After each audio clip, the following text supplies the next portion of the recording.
He took a knife to the underground landlord, put it on the table, and said, I don't have the money to pay off this all at once, but I'm willing to pay 6,000 Taiwan dollars per month based on what I can afford. If you accept it, great. If not, here's the knife on the table and you can. Ew.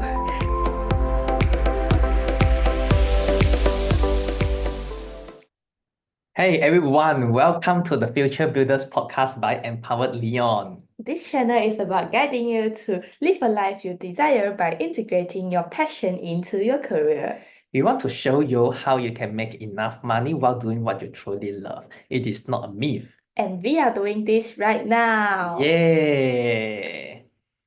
In episode 3 of the Future Builders podcast, which was about a month ago, we talked about the essentials of money management, focusing on the very first action you should take with your income, splitting it into the 6 key money categories, which are needs, emergency fund, long-term goals, growth, which includes education and investments, entertainment, and giving.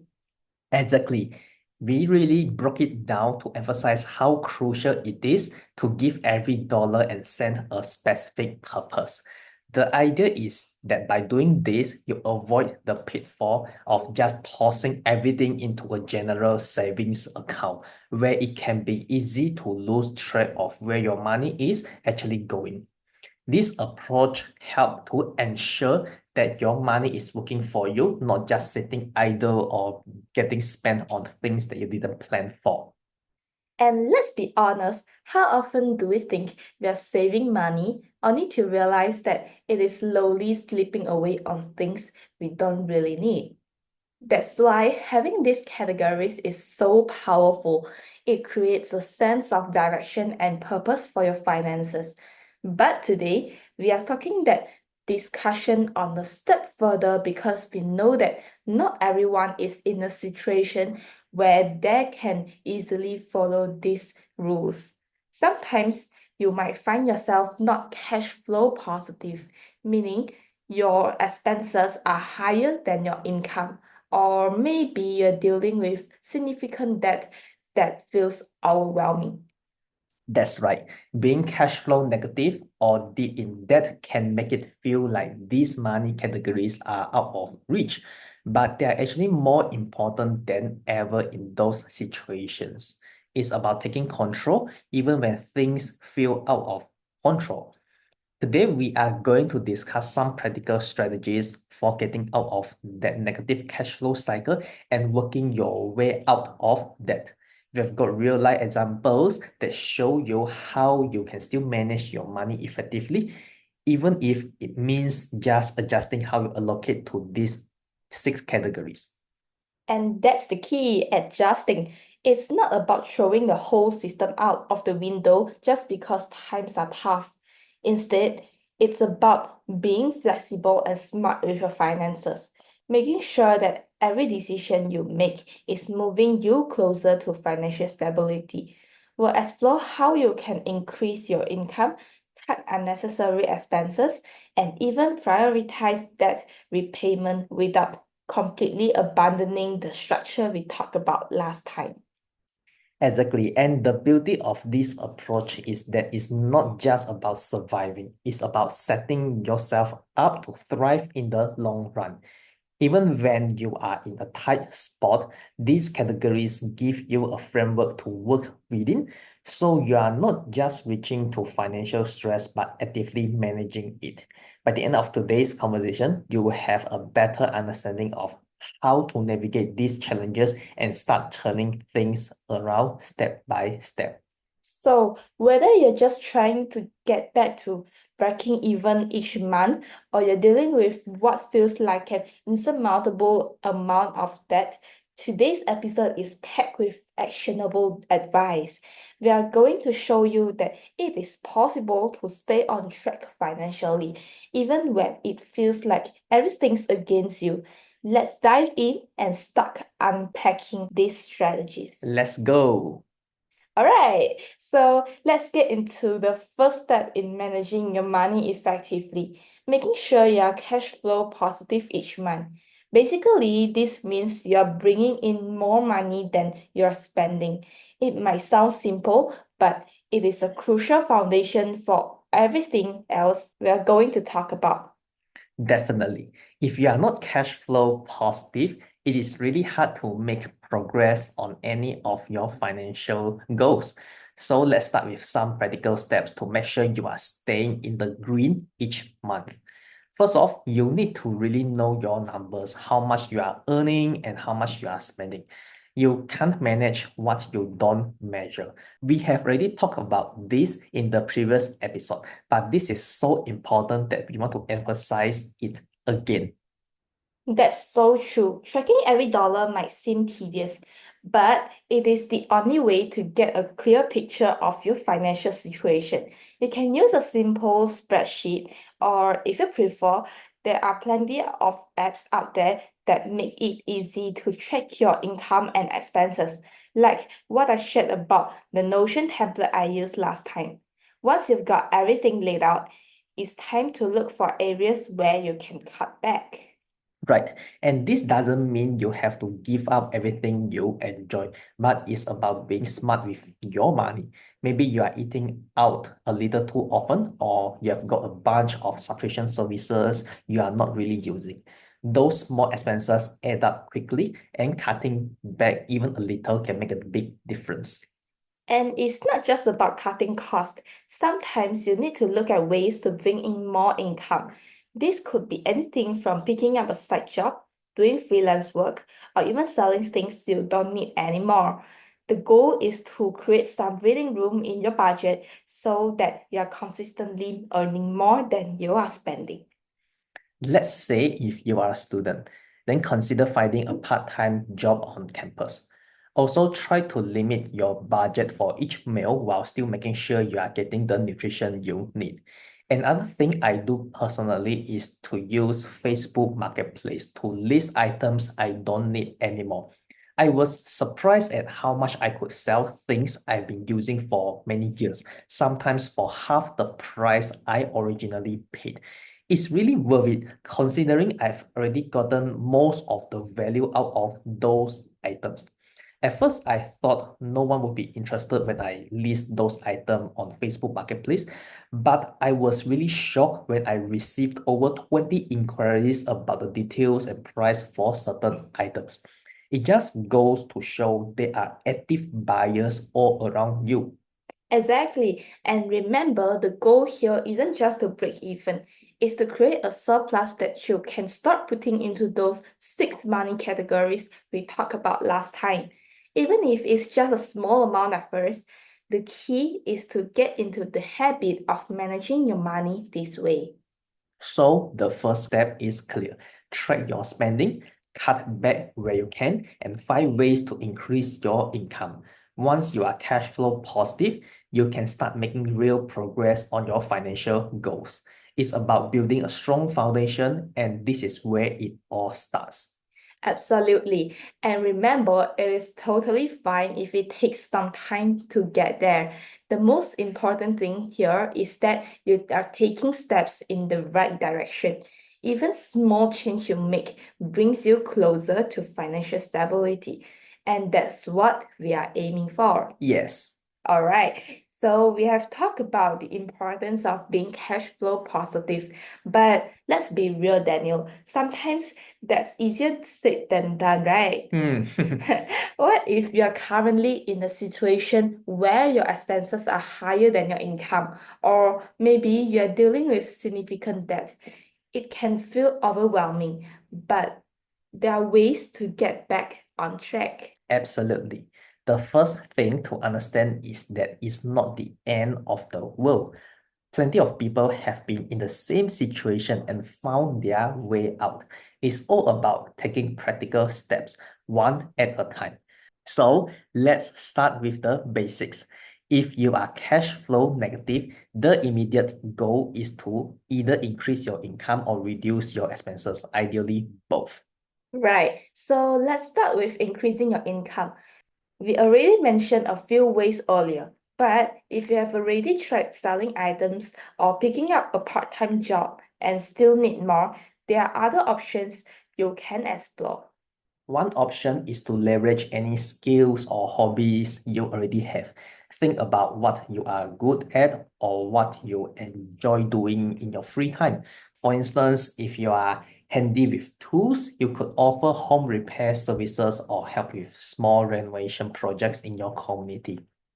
Even something as simple as offering to assemble uh, furniture for people who are not good with DIY tasks can bring in extra cash. You know what, Daniel? I know a lady who's a single mom, almost 50 years old, and she has not worked for a company in over 30 years. But she still managed to raise two kids who both went on to attend university. Whoa, how did she do it? Well, when she was a teenager, she learned how to cut hair. Then she started offering haircuts and treatments from her home. Because she did such a great job, word spread quickly in her neighborhood, and soon more and more customers started coming in. Eventually, she was able to build a sustainable income right from her own home for 30 years. That sounds amazing, right, Daniel? Yes, that is like incredibly amazing to hear that, Bell.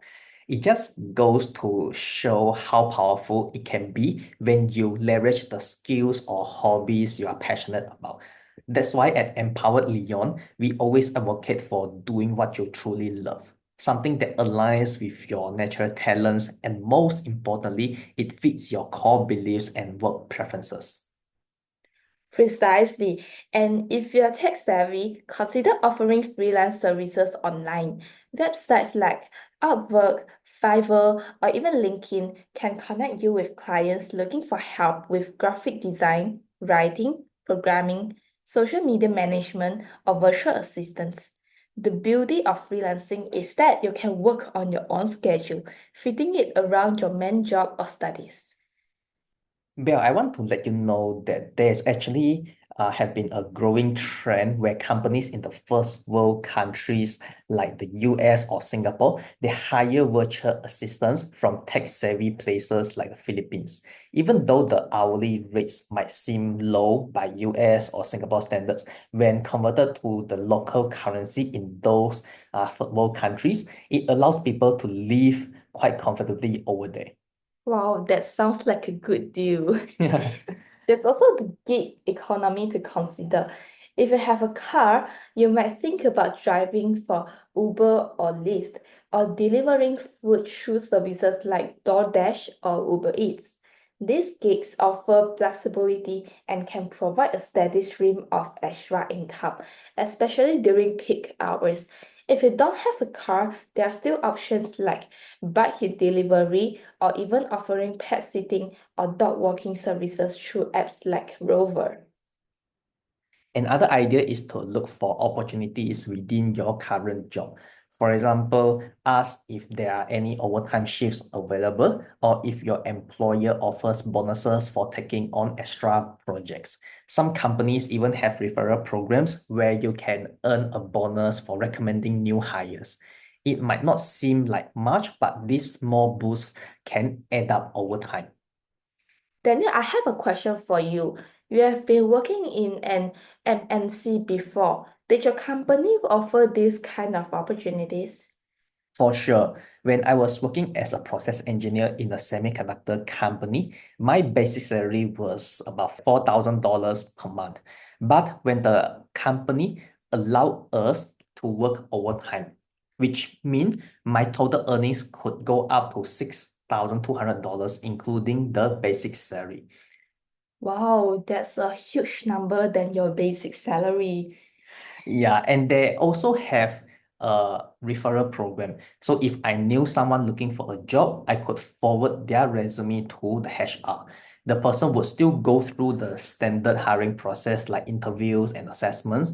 And if they got hired and onboarded to the company, I will receive a $1,000 cash reward for each person who joined as an engineer.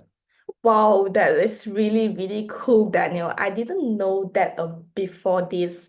And guys, if you have an online presence like a blog, or social media following, affiliate marketing can be a good way to earn more extra money. By promoting products you genuinely use and believe in, you can earn a commission on any sales made through your referral links.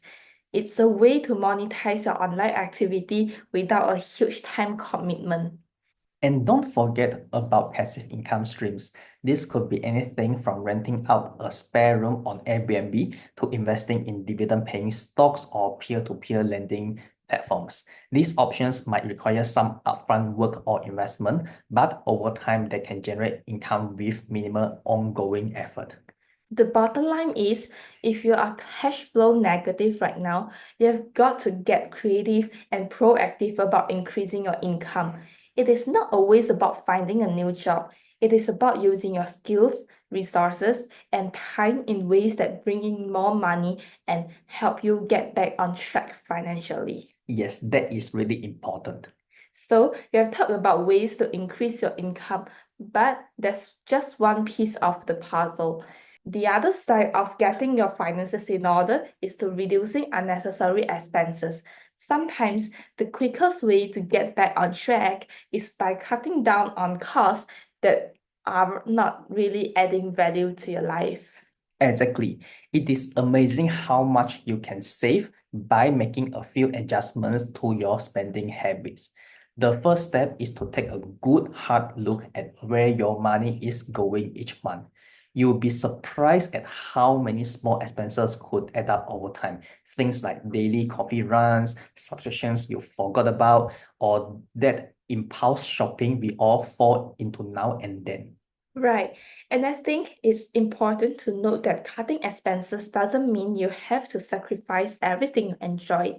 It's about being mindful of what's really necessary and what's just a habit. You can adjust the habit a little bit, but still having a similar experience. For example, if you're someone who will buy coffee every morning, maybe try making it at home for a few days and a week instead. Those little changes can make a big difference over time. Another great tip is to review your subscriptions. With all the streaming services, apps, and memberships available these days, it is easy to lose track of what you are actually using. Go through your bank statements, see what is on autopay, and ask yourself if you are really getting value from those services. If not, it might be time to cancel a few.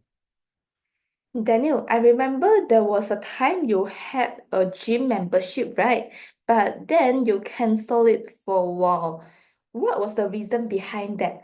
And how did you keep up with your workout routine? Yeah, there was a period when I didn't have a gym membership. That was right after I quit my full-time job to start my own business. I had to be really careful with how I spent my money. So instead of using the equipment at the gym, I switched to working out at home and made use of my own body weight. It is surprising how effective body weight exercises can be. Just by doing push-ups can be exhausting, but they really work your muscles. I also did abs training on the floor with a yoga mat and went for long distance runs around my neighborhood. You don't necessarily need a gym membership to stay in shape, and that money can be saved for other things. Of course, I'm not saying gym memberships are bad. They are great for accessing specific equipment and having that dedicated environment. But it is not a must, especially if you are looking to cut costs. Yes, I support that. Having workout at your own place is a great alternative to paying membership fees. And when it comes to bigger expenses, think about how you can reduce your fixed cost. For example, could you move to a less expensive apartment or house? Or maybe find a roommate to share the rent and utilities? These are bigger changes, but they can significantly reduce your monthly expenses. It's also worth considering how you can save on essentials like groceries. Simple things like meal planning, buying in bulk, or choosing store brands instead of name brands can stretch your grocery budget further. And don't forget about utilities. Being more energy efficient at home can lower your bills too.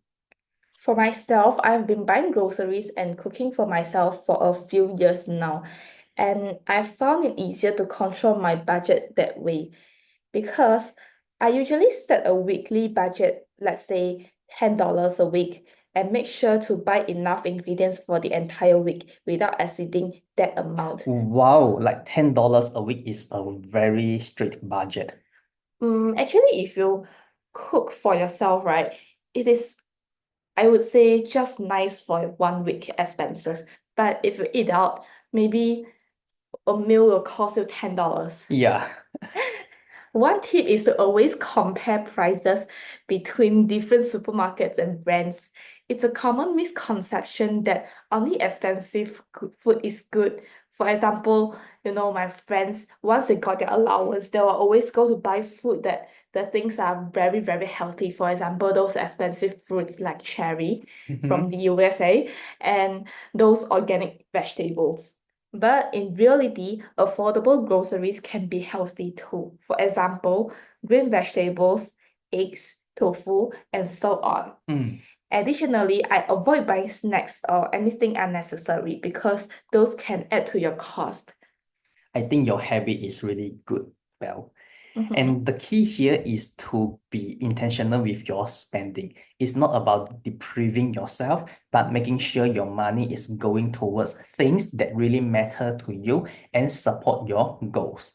Every dollar you save on unnecessary expenses is a dollar you can use to get closer to financial stability.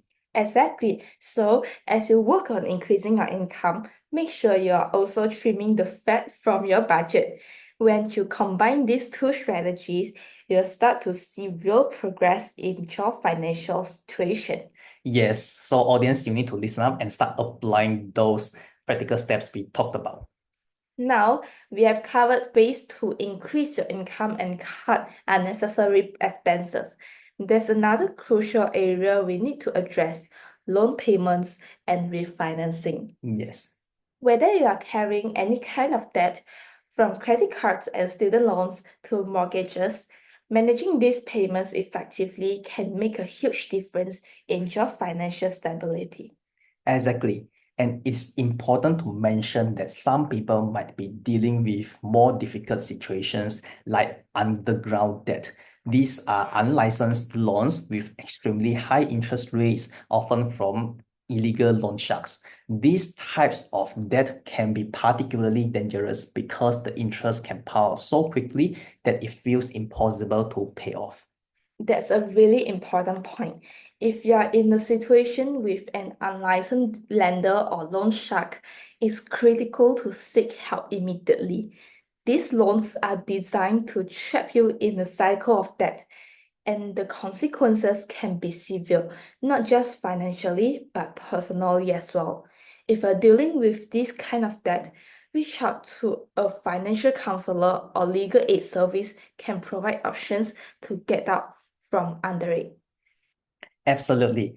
But for those with more conventional debts like credit cards or student loans, one of the first things to consider is whether you are paying more interest than you need to. High interest rates can eat up a significant chunk of your payments, making it harder to pay down the principal. This is where refinancing or consolidating your loans can really help. Let's start with refinancing. If you have a mortgage or a student loan, refinancing could help you secure a lower interest rate, reducing your monthly payment and saving your money in the long run. It's worth taking the time to shop around and talk to different lenders to see what options are available. And if you are juggling multiple debts, consolidation might be a smart move. Debt consolidation combines several loans into one single loan with a lower interest rate. This not only simplifies your payments since you are dealing with just one loan instead of a few loans, but it can also lower down your monthly payments, making it easier to manage your finances. That's right. It's also a good idea to reach out directly to your creditors if you're struggling into keeping up with payments. Many times they're willing to negotiate better terms like lowering your interest rate or extending a repayment period to make your payments more manageable. It can be intimidating, but it is in the lender's interest to work with you because they'll rather get something rather than nothing. I want to share a story. I was listening to a podcast recently, and in the podcast, they shared a really intense real life story. It was about a guy from Taiwan whose father had accumulated up to tens of millions in Taiwan dollars of debt, which is about $500,000 in US dollars. So most of these loans were from illegal loan sharks. And of course, the father couldn't pay off the debt, and the creditors started showing up at their house. The guy had just graduated from college and was starting his career, so he had no way of covering that debt either. But then he made a bold move. Wow, what's that move, Daniel? That sounds scary. He took a knife to the underground lender, put it on the table, and said, I don't have the money to pay off this all at once, but I'm willing to pay 6,000 Taiwan dollars per month based on what I can afford. If you accept it, great. If not, here's the knife on the table and you can take an arm of me. Ew. Yeah, the lenders were pretty shocked because they had never seen anything like it. In the end, they accepted the deal and the guy ended up paying just a manageable amount each month instead of being crushed under an endless mountain of debt with interest piling up. That's a terrifying story, Daniel. I really hope none of our listeners ever find themselves in that kind of situation. Yeah. But never learn from the podcast, okay? That sounds too scary. But it does show that there's usually some room for negotiation, even in the most desperate circumstances. The key takeaway here is that communication is crucial. You have to be willing to speak out and try to work something out, no matter how difficult it might seem. Precisely. And when it comes to prioritizing debt repayment, especially if you are dealing with multiple debts, there are two popular methods to consider: the debt avalanche and the debt snowball methods. The debt avalanche focuses on paying off the debt with the highest interest rate first, saving you the most money in interest over time. The debt snowball, on the other hand, focuses on paying off the smallest debt first, giving you quick wins and a sense of progress. Both methods have their strengths, and the right one for you depends on your situation and what keeps you motivated. If you're someone who needs those quick wins to stay focused, the snowball method might be the way to go. But if you're more concerned about saving as much money as possible in the long run, the avalanche method is probably your best bet. Exactly. And whether you are dealing with high interest credit cards, student loans, or even those dangerous unlicensed loans, the key is to take action and stay disciplined. The sooner you address your debt, the sooner you can redirect those funds toward building a secure financial future. So, whether it's refinancing, consolidating, or create a solid repayment plan, the important thing is to not ignore the debt. Take control of the situation now so you can free yourself from the financial and emotional burden and start focusing on your future. That's right, guys. No matter where you are in your financial journey, whether you are increasing your income, reducing expenses, or paying off debts, it's so important to celebrate each win, no matter how small it is. Every positive step you take is a victory. Be grateful that you have made the move because that's what really counts. Progress might feel slow at times, but each step forward is bringing you closer to financial freedom. That is super important, Belle. It is easy for us to overlook the small wins, but they are the building blocks of your long-term success. Every dollar saved, every debt paid off, and every increase in income is something to be proud of. So, while you are working hard to improve your financial situation, don't forget to give yourself credit for the progress you have made. And as you're making this progress, it's important to start thinking about building an emergency fund. This is your safety net, a cushion that protects you from unexpected expenses so you don't end up back in debt. Even if you're still paying off debt, setting aside a small amount each month for an emergency fund is crucial. That's right. And you don't need to start with a huge amount. Even if you are only putting away like $20 or $50 a month, it adds up over time. The goal is to build up at least 3 to 6 months worth of living expenses. This might take a while, but the peace of mind it brings is worth it. Exactly. And while you're doing that, it's important to continue practicing the 6 money categories we talked about in the previous episodes: needs, emergency fund, long-term goals, growth, entertainment, and giving. These categories help ensure that every dollar has a purpose and that you're balancing your short-term needs with your long-term goals. Even if you have to adjust the percentages or contributions while you are paying off debt or building your emergency fund, that is okay. The key is to stay consistent and make sure you are covering all the bases. For example, you might allocate a smaller percentage to entertainment or giving for a while, and then gradually increase it as your situation improves. The important thing is to keep moving forward, no matter how small the steps might feel. Building an emergency fund, sticking to the 6 money categories, and staying disciplined with your finances are all essential parts of creating a secure financial future. Precisely. It is all about creating habits that will support you for the rest of your life.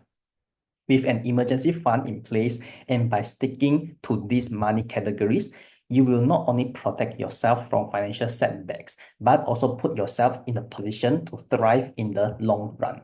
So, as we start wrapping up today's episode, let's take a moment to reflect on everything we have covered. We talked about the importance of increasing your income, cutting unnecessary expenses, tackling debt head on, and building that all important emergency fund.